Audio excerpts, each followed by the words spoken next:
Production funding for Ruckus has been provided by gifts from Dave and Jamie Cummings, the Fred and Lou Hartwig family, Peter and Barbara Gattermeyer, the Courtney S. Turner Charitable Trust, John H. Mize, and Bank of America N.A. co-trustees, and by viewers like you. Thank you. And welcome to Ruckus, our weekly food for thought fight from the left, the right, and the center over the news of the day and the trends of the times. I'm Mike Shannon. The Ruckettes join me shortly on our topics this week: expanding, reducing, and searching. Kansas Medicaid may be expanding. Mike Pompeo is reducing the likelihood of a Senate campaign. And the City Council is searching for a new city manager. Plus, of course, roast and toast. But we start with our Newsmaker segment and welcome the chief of the Kansas City, Missouri Fire Department, Donna Mays. Chief Mays has been a longtime city employee, serving in a variety of positions, including assistant city manager. She joined her father on the fire department in 1992 and recently became the first woman fire chief in Kansas City history. Chief Mays, congratulations and welcome to Ruckus. Thank you. Thank you for having me. So what prompted you to become a firefighter? Is it because of your father's involvement in that profession? You know, I think I grew up with the fire service and I got to see, the enjoyment and the service that he was able to provide. And really my last semester of college, I kept debating with myself of, did I want to go do a normal, 9 to 5 kind of routine, or did I want to be more adventurous in my life? And so my last semester of college, I literally made the decision and went and took the written exam to become the fire chief, or on the fire department. When you joined the fire department in 1992, were you the only woman on the department? No, not at all. At that time, I think we had about 32 women on the fire department, so very, very small number of females on the fire department at that time. How many women are on the fire department today, do you think? Oh gosh, I think we're at about, it's about 14% of our total amount of first responders, and so I'm guessing about 150. So. Do women firefighters do the same jobs as men? Women firefighters do, yes. And, we have a variety of people that, we have some single role paramedics and EMTs, but then we also have dual role cross-trained firefighters and females that are just strictly firefighters. I mean, it's obvious that one of the things firefighters do is fight fires, but you have other responsibilities as well. Right.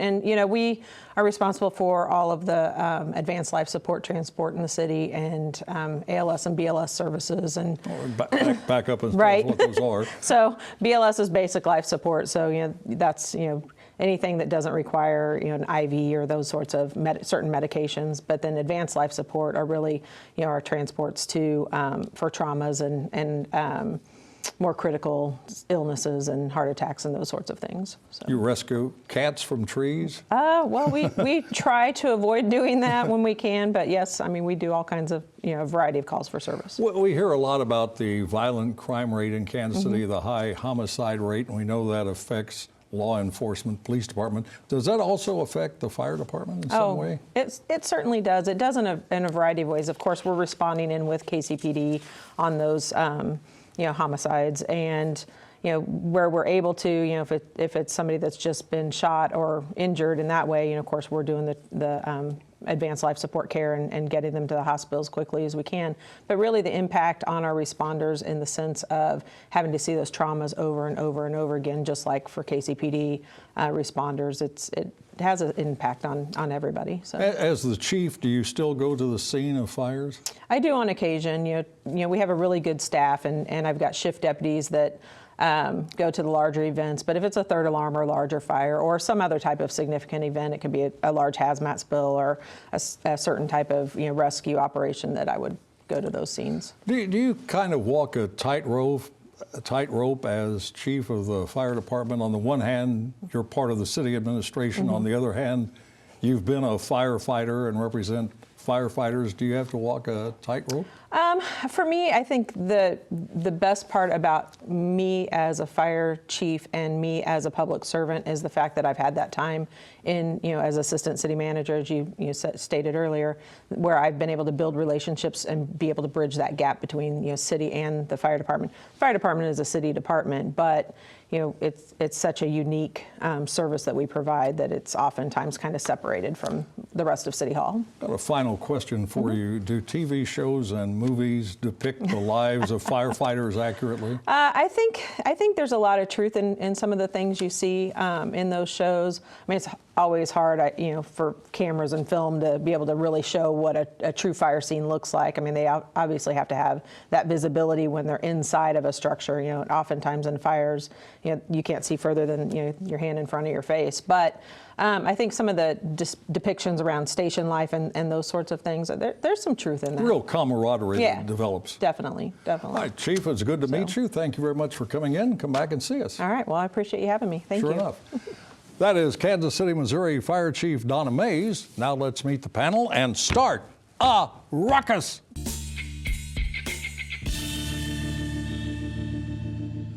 Alana Rately is Executive Director of the 19th Amendment Centennial.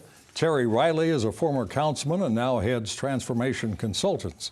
Attorney Jim Heater also is a former councilman and senior executive at the Chamber of Commerce. Dave Trobert is CEO of the Kansas Policy Institute. 2 Kansans, 2 Missourians, 2 Democrats, 2 Republicans, and a friendly host. What more could you want? Welcome to all of you. News is tough to predict. Who would have predicted that the 2020 Kansas legislative session would begin with a Medicaid expansion plan backed by Democrat Governor Laura Kelly and Johnson County Republican Jim Denning, the Senate Majority Leader, a longtime critic. But the two have come together with a plan that would make Kansas the 38th state to adopt Medicaid expansion, part of the Affordable Care Act known as Obamacare. Senate approval is virtually assured. However, it's not so certain that the GOP-controlled House will back the deal. So how did we get to the point with Kelly and Denning reaching a compromise? We'll ask that question to Dave. What compromise, Mike? This is full-blown Medicaid expansion.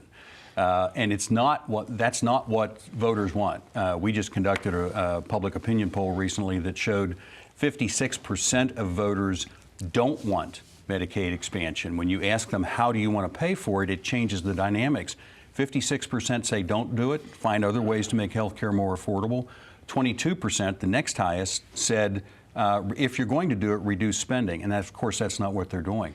There was also one compromise might have been work requirements, because again, 71% of voters, including a majority of moderates and liberals, say they support work requirements, but that's not what this bill does either. It's just not what the public wants. Would there be different requirements under Medicaid expansion for people who receive Medicaid? Are the requirements any different than for regular Medicaid? The differences under this bill would only be who qualifies, and that's under the federal. Who qualifies would be the childless, non-disabled adults under 138% of poverty. So you could have a family of 4 making $38,535 and still qualify for Medicaid expansion. You could, and unfortunately, well, I guess fortunately, many of those people already have coverage. 54% of the eligible adults in Kansas are estimated to already have private coverage. And then there's also a little over 20,000 adults who would be eligible who are getting it from the health care. They're getting premium support. So if you have it already, why would you want to take part in Medicaid expansion? Exactly. Because of the cost? Well, there's Wouldn't that. you pay less? Well, you might pay less, but you also will get arguably less coverage, because now you're only going to go to doctors who take Medicaid.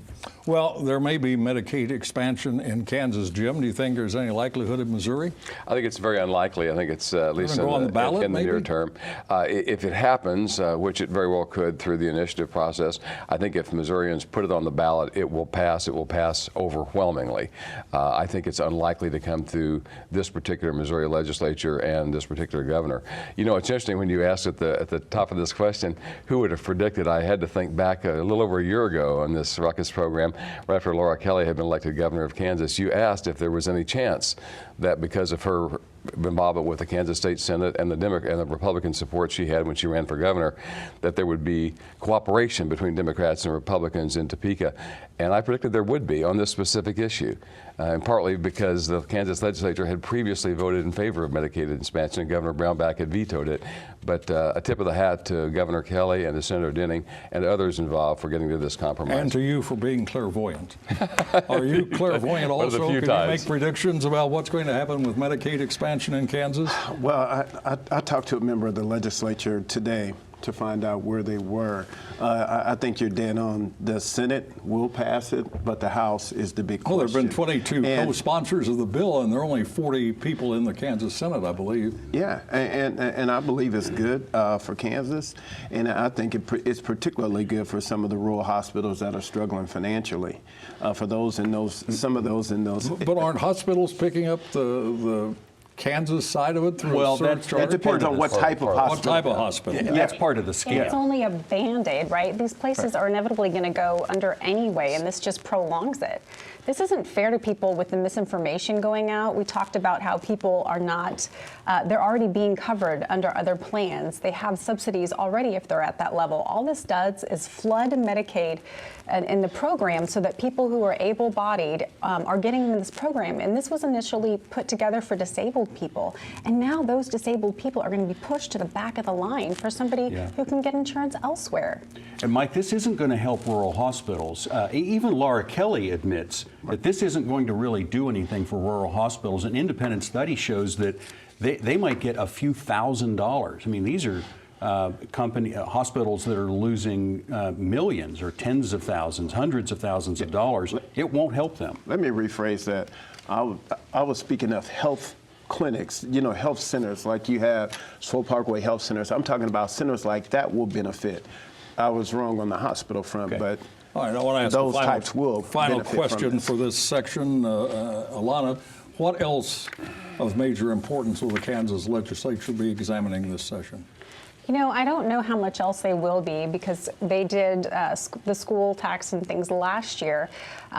This particular session, we will be talking about abortion and amendment for that. So I think that will be the biggest things, and Capers is dead on arrival. Tax cuts? That's Aren't funny. Republicans going to be talking about tax cuts again this year? Well, since we are spending way more than we're bringing in, I think all you're going to see is tax increases. And I know Governor Kelly talked about reducing sales tax on food. That was something she said during the campaign. Is that a likelihood this session? It's interesting. The push on sales tax on food has lost. I mean, there's still strong support for it, but the fervor has died back a little bit. I think there will be discussion of how to legally do the remote sales tax. Governor Kelly and her revenue department illegally are doing that, according to the U.S. Supreme Court, if you read those opinions carefully. And I think that will be an effort, a Republican-led effort to do that appropriately, but not to use the money to spend more, maybe to buy down food or some other sales tax. All right, got to move on. There is a perception that the mayor of Kansas City, Missouri is the principal decision maker in local government. That is not true. In the council manager form used by Kansas City, Missouri, the mayor is one of 13 council members with a couple of additional powers. The real power is often centered in the city manager, an unelected administrator. And that explains why the current council is taking steps to ensure that its members play a key role in selecting the next manager. The post is open following Troy Schulte's retirement and move to a similar job in Jackson County government. A council committee headed by veteran councilwoman Catherine Shields has reached a deal with Mayor Quinton Lucas over the search for candidates and the selection of a new manager. So, Jim, what is the deal, and is it a good one? I think it is a good deal, and I think it bodes well for the relationship between Mayor Lucas and the City Council and the incoming city manager, whomever he or she turns out to be.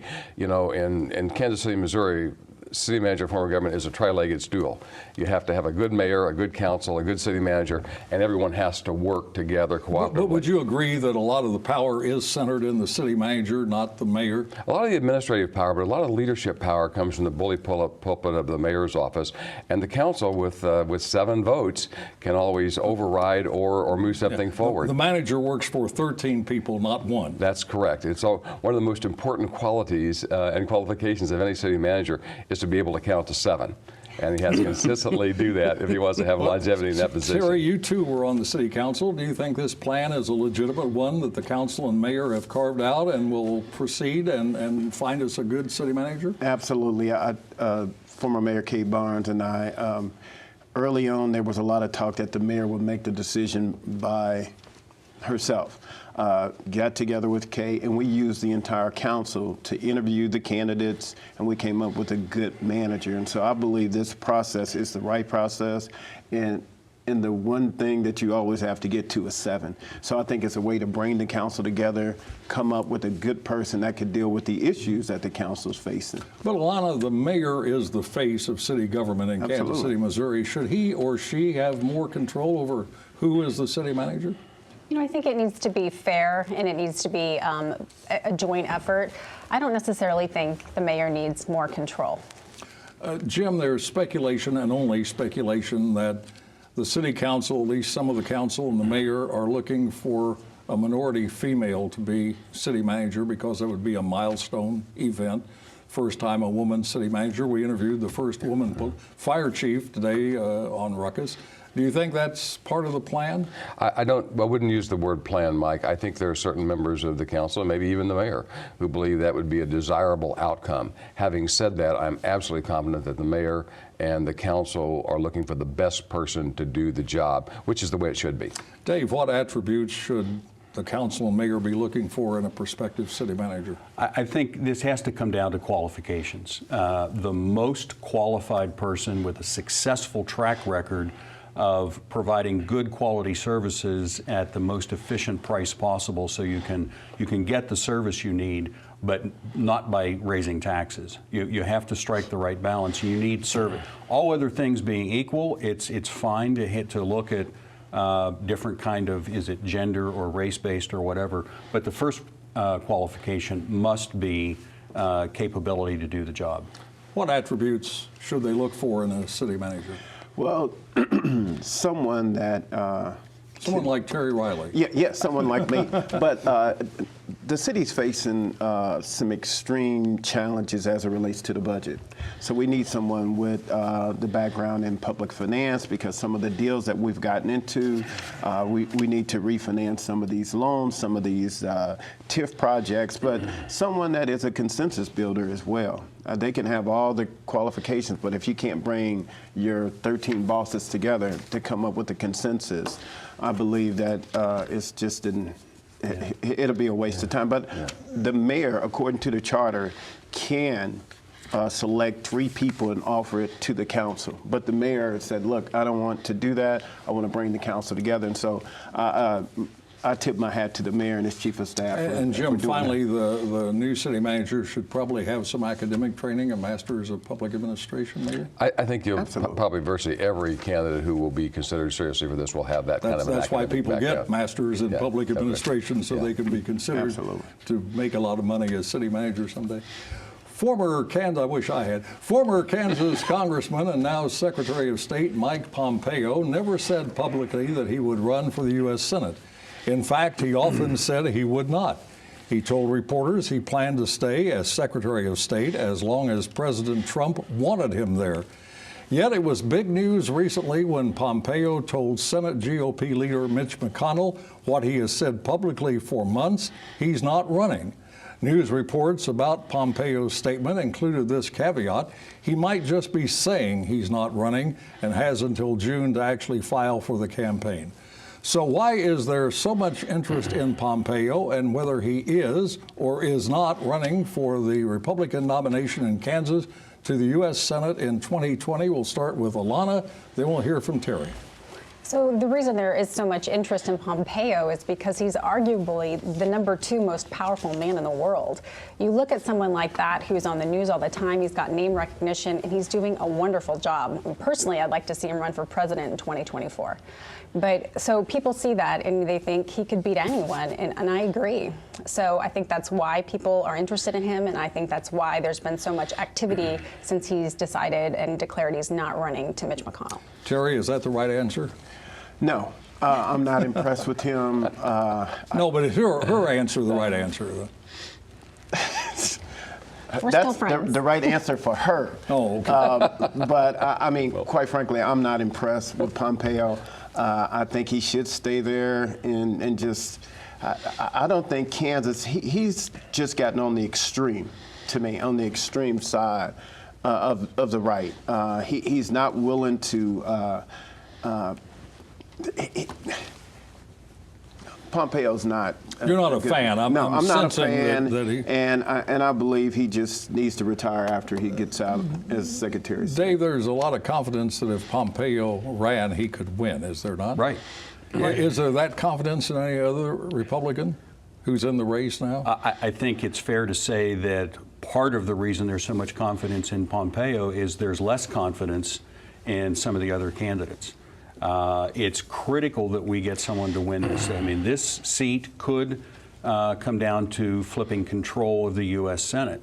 Right now, Chris Kobach is the front runner in the polls, and he already has a track record of losing to a Democrat in Kansas. And a lot of folks, conservatives, say he did that to himself, and there's a lot of fear that he would do it again. Pompeo, I'm with Alana on this. Pompeo's a terrific guy. He's whip smart. I think one of the things that, whether you agree with him or not, he's a man of principle. And that is a rarity in politics these days. Jim, I make notes of things you say on previous programs, as you do. And I have heard you speak very positively about Barbara Bollier, who is the nominee presumptive for the Democratic Party in the Kansas Senate race in 2020. She's now raised over $1 million, setting a record for Democratic nominees. If she is the nominee, and it looks like she will be, what key points will she be talking about?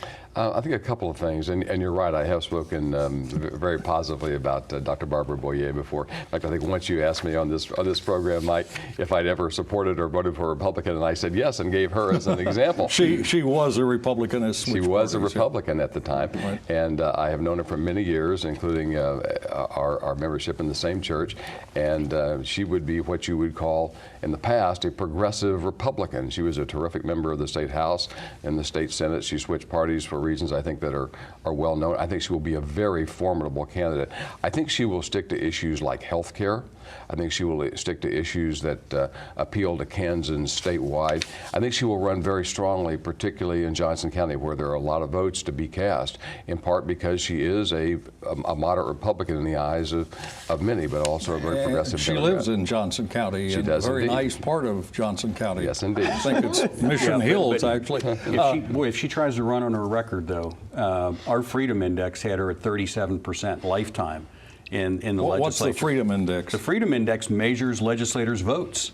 And that 37% rating means that 63% of the time she voted against constitutional principles. She voted against student-focused education, and she voted for tax increases. Alana, would Republicans be smart to nominate a woman to run against Bollier like Susan Wagle? You know, I think Bollier has experience in some things, and her priority is going to be healthcare and those issues that you're talking about, but she hasn't practiced medicine in over 20 years. You know, I think the things that have been happening in healthcare lately have come in the last 10 years, the last 5 years. These are things that we're constantly need to be up to date and working on. I'd rather see a candidate, a candidate like Amanda Adkins in Kansas 3, who has all those years of experience in lowering costs. I mean, I think that's would make Bollier a lot more interesting in her experience and her as a candidate. And Senator Bob Dole has backed Roger Marshall, who is also a doctor. And now it is time for Roast and Toast, where the Ruckettes have 30 seconds each to agitate, motivate, or exaggerate.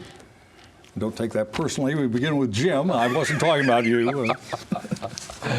Mike, since I last had the opportunity to appear on the Ruckus panel, my good friend John Sherman and the ownership group that he represents has finalized the purchase of the Kansas City Royals. And I would like to toast John Sherman and that ownership group. I think it's terrific for not only John and the group, but particularly for the Kansas City Royals and for Kansas City to have local ownership. I'm not predicting a 100-win season by any means, but on the other hand, I think we can look to the long-term future of the Kansas City Royals as an important cultural institution of this community. And so a toast to John Sherman and his ownership group. We'll make note of that. A lot of. Well, in light of all the healthcare news lately, my roast goes to those creators of the Affordable Care Act and Medicaid expansion. So I heard it told to me like this: the Affordable Care Act, it crippled you, broke your leg, and then gave you a crutch and said you're welcome. That is a toast from a very, very wise woman, Beverly Gossage, who has been leading the fight for Kansas and healthcare for several years now. All right, Dave. A toast to the dozens of brave parents in the Blue Valley School District. Even though fearful of retaliation from district administrators, they went public with frustration over their children being denied services for dyslexia, which is a reading disability. Federal law entitles students with dyslexia to receive extra services, and as the Kansas City Star wrote, these parents' courage should prompt frenetic action by the district. Terry. Yes, I would like to toast Senator Kiki Kurros from Kansas City, Missouri, 9th District. She has been appointed by the governor to serve on the Labor Relations Board. She's been a longtime public servant to Kansas City, and so today I would like to toast her. And finally, for some inexplicable reason, my wife gave me a calendar titled Senior Moments for 2020. There are appropriate thoughts for each day, like this one from Mark Twain. Age is an issue of mind over matter. If you don't mind, it doesn't matter. And that is Ruckus for this week. We're back next Thursday at 7. And now for the Ruckettes and the crew, Mike Shannon saying thanks for watching and good night.